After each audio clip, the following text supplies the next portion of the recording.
In life, there are moments that are critical to forward progress. Join executive coach and corporate trainer Scott Sadler as he learns about the seemingly small pivots successful people make in life and leadership that lead to big results. And now here's your Pivot Moment host, Scott Sadler. Welcome to Pivot Moment Podcast. I'm excited to be here today with a friend and a client named Kyle McMann. And Kyle's had a lot of pivots, especially over the previous few years. And so it's going to be a fascinating discussion, personally and professionally, here from Kyle on how he's navigated some pretty significant pivots. And we're going to talk about, of course, those micro pivots that lead to and from those pivots, and how life is curvy and it is not a straight line to where we think it's going to be. Kyle is the fire chief of Marin County Fire District 1. He's also a registered nurse for the emergency department of the Willamette Valley Medical Center. And in his volunteer time, he's the treasurer for the Sprague Booster Club. And Kyle is a father to a college-bound daughter, and very active in the community, and just an all-around very good guy who is one of the most motivated people I've ever met. And in fact, we talk about that, how to slow that roll a little bit, right, Kyle? Yes, we do. It can certainly get ahead of you. So Kyle's a hard charger and a driver, and is very goal-focused. And he's moving into a different phase of his life. I'm sure he'll a little bit about that with his pivots, but welcome, Kyle, to the show. Hi, Kyle. Hi. Thank you very much, Scott, for having me on. Yeah, thank you glad to have you. The bio. Yeah, thanks. So, you know the premise of the show, and we talked a little bit in the green room about it. When you first heard about this whole conversation around pivot, what was the first thing that came up for you when you thought about it for you? And it may or may not be the topic you want to talk about today. And it's like I tell all my guests, there's too many pivots to cover it all in 20 to 30 minutes, but we're going to have repeat visits by guests to talk about other pivots. But I'm always curious about that first thing that you go, this is an interesting concept. What was that pivot moment for you?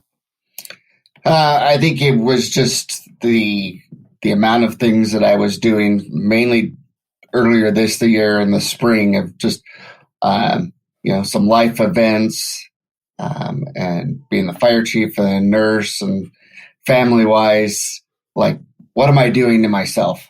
All of these external rotations and, stress upon myself, not feeling like I had in the past, like, how do I do that? Which is a scary moment to come into. And then, okay, so I'm going to pivot or figure out this new thing, but then that's even scary. So if I'm going to do something different, that's out of a comfort zone and what we're normally used to. For sure. And sometimes those pivots are forced upon us if you stay in that place of comfort too long. And I'm not sure if that's your what happened to you in this particular pivot you're speaking of, but you're right. You have the choice to go fearfully toward a pivot of something new, or stay somewhat comfortably in where you are and not maybe hit your goal or move you in the right direction. Yeah. Earlier this year, started a divorce process, and that had a lot to do with it. And then just stress, anxiety, with back to that family that I talked about, of a marriage and a daughter was in school, college, and then came home, and I was going back out, so it was forced upon me, but that force opened my eyes to a whole lot more things. And, we talked earlier it was actually yesterday. Yes, it was. We talked about the bigger picture and where we fit in the life. So it was forced upon me, but now it's, I'm pivoting, but I'm not quite sure what that full pivot looks like, and you talked about micro pivots and this kind of, what are those? Yeah. And it's just all changing. So just back to one day at a time or an hour at a time, and, go where this is going to go and try to figure things out. It's interesting because your micro pivots have been really fast. And Kyle and I talk about the beauty of slowing down And I mentioned this to a lot of my clients, and I have to work on it myself. And my coach is always reminding me of the same thing. So there's this chain of custody, I call it, of slow, and not necessarily slowing the pivots themselves, but slowing down to witness what's happening instead of bowling through. And as a first responder, your first mentality isn't to go slow, right? No, you go fast. The one thing we do a lot of what they call muscle memory. Yeah. We can go fast because we've trained over and over and over, so you don't have to think about it. You just start going, and that takes years to develop, and is always in a development. As a fire chief, I've been off the line from a fire engine actively fighting fire, which you would see, handling hoses and stuff, unless, I can wrangle one away from one of the firefighters because I still like that. Yeah. But my muscle memory is still there. I know how to do it. It's kind of like riding your bike, but my muscle memory is more as a command officer and calm and running the scenes. But we've got to go fast. And when you talk about the pivots, you want to go fast. Like you said, I'm driven. I work in emergency services. I work in emergency department. We have to make split-second decisions rather quickly, which is where that muscle memory, protocols, your knowledge base, where you don't get a lot of time. You come to basically a decision point or a pivot point where I'm going this way or this way, and I'm vested until, oops, that's not working. I got to go again. And then trying to do that into your personal life, guess what? Well, I just want it all solved now. Yeah. And it's like, well, let's slow down here and think about how things go and how things really change, because change takes time. But your brain is ingrained in a fast moving thing, and luckily meditation, mindfulness, you as my coach, sitting on a kayak, a couple of weeks ago in the high lakes. I was jealous. I saw it. 3 more weeks and I get to do it again. And I'm looking forward to that just as a break, but just that slow down, that you can't go fast. You're in the middle of a lake. Think about what things you need to do, and you're pivoting, but it's going to go slow. But it's very hard to balance those two when you're a striver and a doer.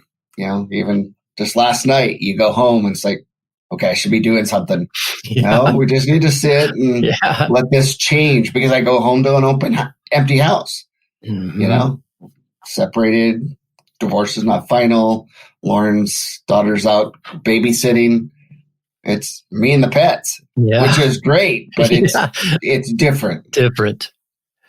Well, and I'd like you to talk a little bit more about the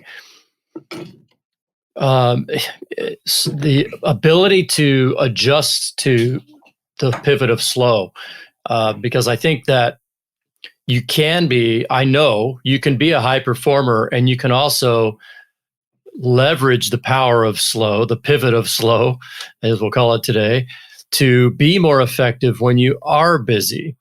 And I know that, I'm not talking out of school when I say Kyle struggles with that. Where do I slow down, and where do I continue my drive toward the life I want and the career that I've been developing my entire life? And tell me a little bit about how that slow comes back and assists you when you're on and going fast. Well, I think it goes back to Scott Sadler is my coach that said, to go fast, you got to go slow. And it took me a couple of years to figure out what that is. And I've realized that professionally in the fire department, by slowing down and getting processes and investing in people, when things work really smoothly, you do go fast because you're not grinding the gears, I guess.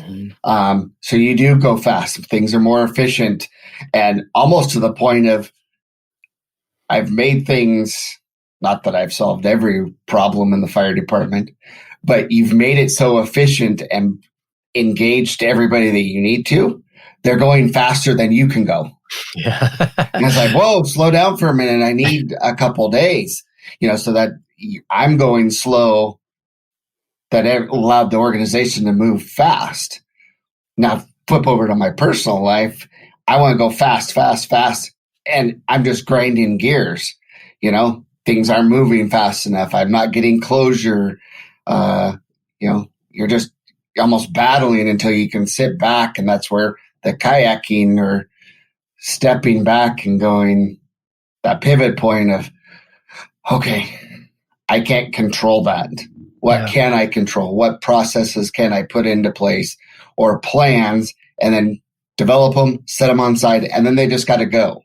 Yeah. And you'll get to that other side. But if you try to keep pushing that you are, which is against my nature, I go, 4 or 5 hours of sleep, I'm good. Yeah. But that makes one of us. You grind. Yeah. And you can see it. And I have a personal and professional life right now that, you have one side that's working I slowed down to go fast, and we slowed down to the recent defeat of the levy. And that's about 2 months now. And now we're back to going fast again. Yeah. In a new, slightly pivoted direction. Yeah. But that personal life, I'm still grinding the gears, but slowly getting them to mesh a little bit more. Right. Well, and you brought up the levy and how important it was to the fire district, and the levy failed with the voters. They did not pass it, and that threw a kind of a monkey wrench into your. And maybe it didn't. I'm using my own words, but it threw you a pivot point you weren't expecting. And how did you use the power of slow in that process with addressing safety and security and worries and concerns with your folks at the fire district? That's a big challenge. That was a big challenge, and unfortunately, the voters did not approve it, and that's their choice. We got to step back and what goes on. We could have immediately panicked, and I did start to panic in my own sense, but I went back to my training, what I had learned okay, let's just slow down a lot. What are the pieces we needed? That next day, bring in my command staff. Okay, what are the pieces we need to do? We've got to get budget done. What does this mean? Everybody just keep everybody cool, and just slow everything down. What is our priority? Make sure the public gets the services that they need to the best of our abilities. That is job one for the fire department. Now, the rest of us, that's not our primary role, but is to support those. And let's figure out what we need to address and how we need to address that. Who's going to do it? Then we got through those. And as though you slowed down, you didn't show panic. You showed concern.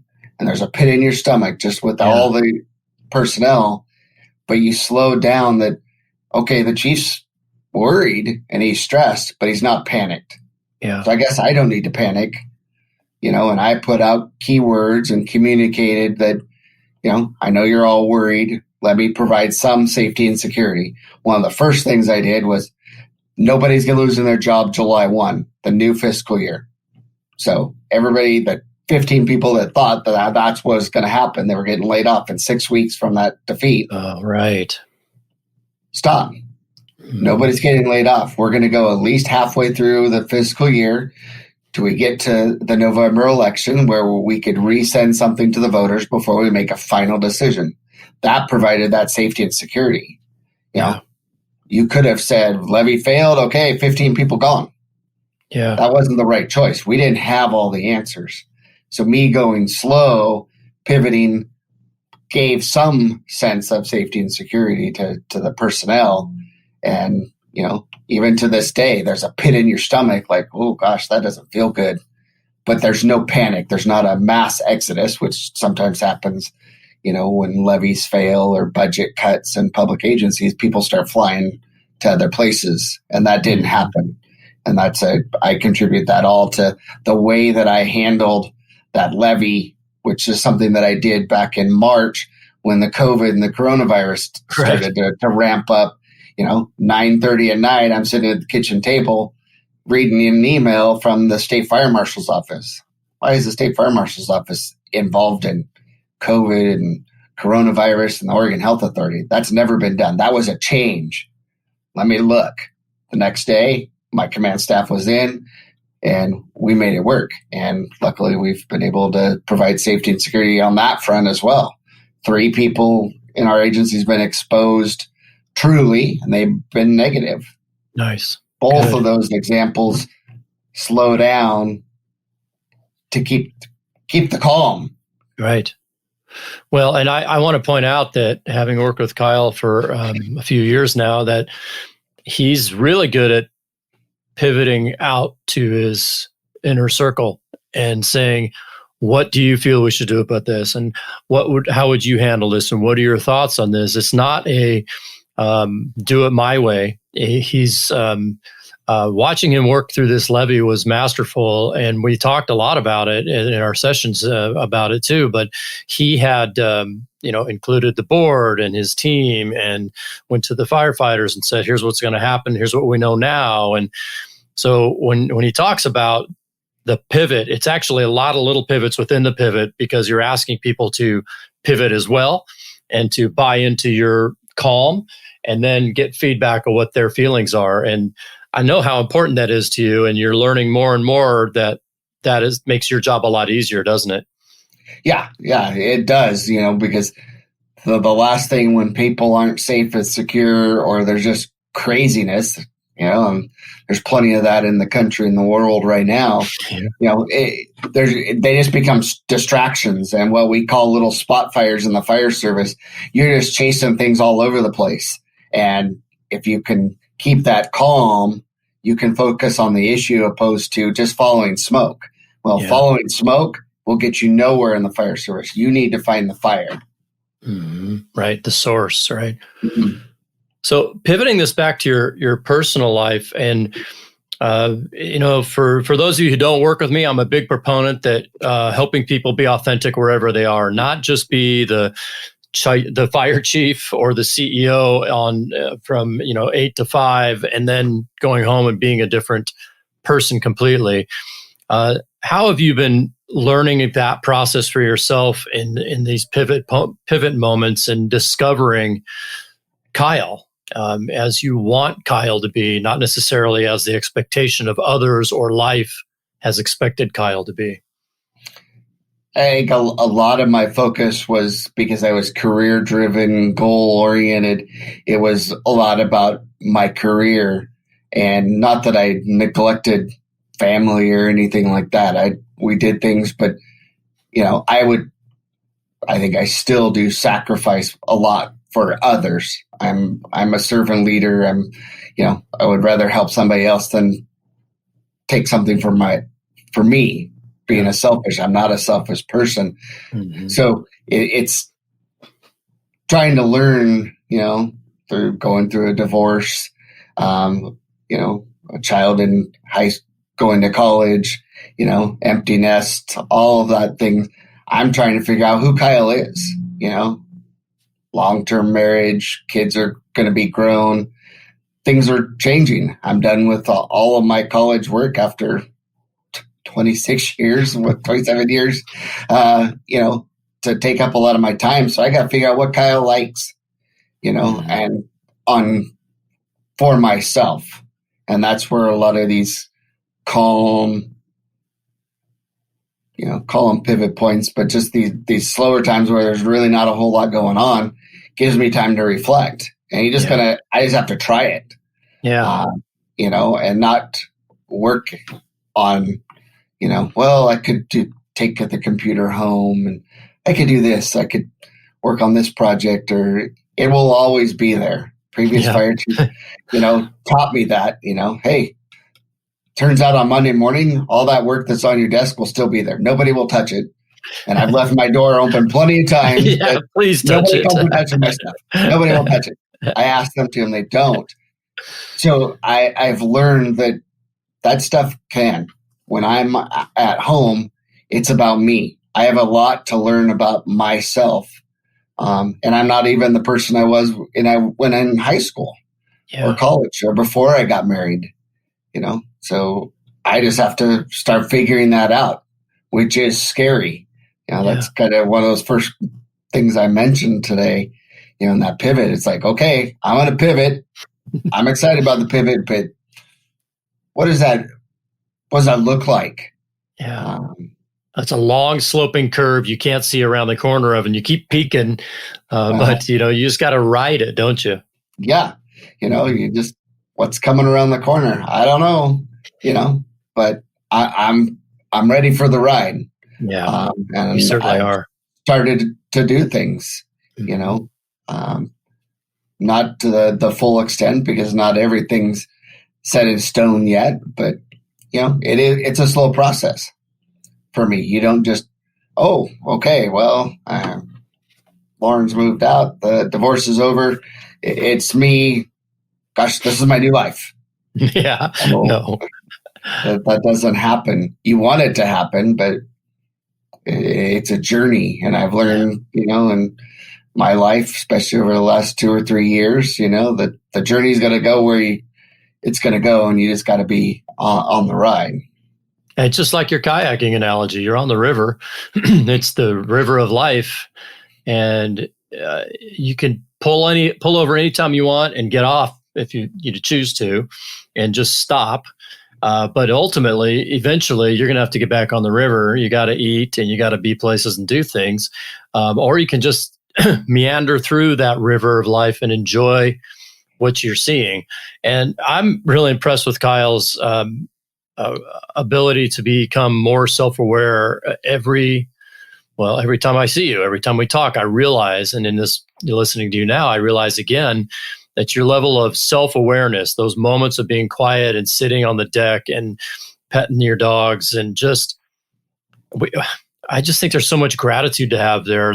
So we have those moments where many people don't have those slow down moments, and they don't know how important they are. And I applaud you, because you've taken this and strung together these micro pivots into a larger pivot, and your self-awareness just keeps rising and rising, coming from those small, quiet moments. Even though you said they were scary, you're getting fed from them. Yeah. And I think that's, as I pivot to something that I haven't necessarily done before, or a situation where, oh, we're going to go out to lunch. Do you want to come with us? No, I'm going to stay here and work, or I'm going to go home. I'm not. I did that this week. That's not necessarily scary, but that's different. Well, Kyle's the ultimate introvert too, by the way, folks. So I want you to be clear that asking him to lunch and him saying no or saying yes is directly related to him trying to be more open as an introvert than anything else, right? Right. Yeah. And as I've learned from myself, it's no, I have to. And then each one of those I do, it's like, oh, well, that was fun. Let's do it again. Hey, Scott, I found this nice place. Oh, yes, I've been there before. Great. Let's go. We're going to go kayaking. That was fun. Each one of those times you pivot, you get more comfortable and almost exciting. Like, well, that was fun. Yeah. I liked that. And then you just keep pivoting off of what you were, not because you want to change because somebody else wants you to change. You're changing because I want to. I'm pivoting because that's what I want to do. Growth, right? It's growth. Yeah. It's not necessarily change for change's sake or for an outside person or persons or environment. It's you're being pulled to that change through organic growth and awareness. Yeah. And the other thing along with that is other people are starting to see that, oh, Kyle is in their mind. I'm sure Kyle's changing, because they don't know about pivoting and, been through what I have, but they're seeing it like, oh, okay, well, let's invite Kyle to lunch, or, hey, we are going to go fishing at the coast and almost upset when you don't go. Well, you were doing it with them. So for me, so, that's opening, that pivot is opening more pivot spots, I guess, in other realms, which makes an introvert feel good. So I think that, it's for I'm an introvert as well. Most people don't know that. I love people and I love working with people and around people, but I need a lot of recharge time. And I think that's kind of what you're discovering is you kind of came from the other way where you're the ultimate introvert, where I was out there a lot, but as my introverted self, I realized I can't be out all the time. I can't be with people all the time. I need a lot of downtime so I can be at my best when I am with people. And you're kind of growing the other way. So I find that interesting how our intersections are the same but different. Yeah. And that's one thing that I'm starting to realize, that as I'm pivoting and being able to essentially recharge by going out to lunch or enjoying a quiet evening at home without I'm just not going to do anything. I'm better to both personal and professional, calm, being able to sit back, relax, be slow, be curious, and just let things go versus always in this heightened state of, readiness and stressed. Yeah. And it's like, wow, took me until I was 44 to figure that out. But, and that's your journey, right? There's no regret, right? Right. I'm looking for you. Yes. Okay, good. Yes. Check it. I didn't know if you were like, well, so I think that's where we can go though, right? It's like, whoa, then we start, I'm not talking about you. I'm talking about anybody. We can start beating ourselves up by going, this is BS. Why didn't I start this in my 20s? Where could I be today? And that's another self-oppressive movement where you're not becoming self-aware. You're actually going backwards, because self-awareness is about being in the moment now and accepting what is and moving up from there. And you've done a great job of navigating that. And I'm super proud of you. You're always a joy to have conversations with and hear about your growth. And that totally feeds me to see you grow. Would you, as we wrap this up today, would you talk about, if you were going to say, maybe give one resource, one tool, or one or two, depending on what you feel is appropriate, to someone who's just starting this journey for themselves around self-awareness and around the power of slow and pivoting for themselves, what tool or resource would you offer up to those folks? I got two. I think one is some sort of meditation app, whatever works for you. Start 10 minutes, start 5 minutes, and work your way up. Just give yourself, I'm not doing something for 10 minutes, especially somebody that tries to pack as much stuff into the day that I do. That 10 minutes, force yourself. It just gives you that charge and it sets off. I do it in the morning and it goes. The other piece, and I appreciate your comments, Scott, and I give you a lot of kudos, is a coach or a mentor or somebody that can bounce things off of and hold you accountable, and tell you those things that you need to hear, not necessarily what you want to hear. And some people have good friends that are like that, and a lot of us don't. They don't want to hurt your feelings, but you need somebody to bounce those ideas and just talk. Sometimes it's just talking, and it becomes a coaching or just a discovery process that allows you to pivot. But having somebody, and that's not necessarily somebody in your family. No, they're going to be more what you want to hear, not what you need to hear. Yeah. So those would be the two that I would start with. Yeah. Well, that's great input. And I appreciate your compliments. And Kyle's absolutely right. If you're going to engage with somebody to be a sounding board, it's always my recommendation, especially a professional coach, that they be a neutral party that has no emotional attachment to your life, because you want neutral perspective and truth to help your growth facilitated as quickly as possible for your greatest good. So Wow. We'll have Kyle back. Kyle's got a lot of other pivots, but that'll do it for today. And I want to say thank you to Kyle for being here. Kyle McMann, Fire Chief, Marin County District Number 1. And Kyle, I hope you had a good time and appreciate you being on the show. And we'll be seeing you in the future. All right. Thank you. It was a great time. Look forward to next time. And like I say, remember everybody, if you're not pivoting forward or pivoting backward or pivoting sideways, just keep pivoting. Pivot one way or the other. It's always forward progress. And just keep growing and be good humans. We'll talk to you all soon on the next show of Pivot Moment.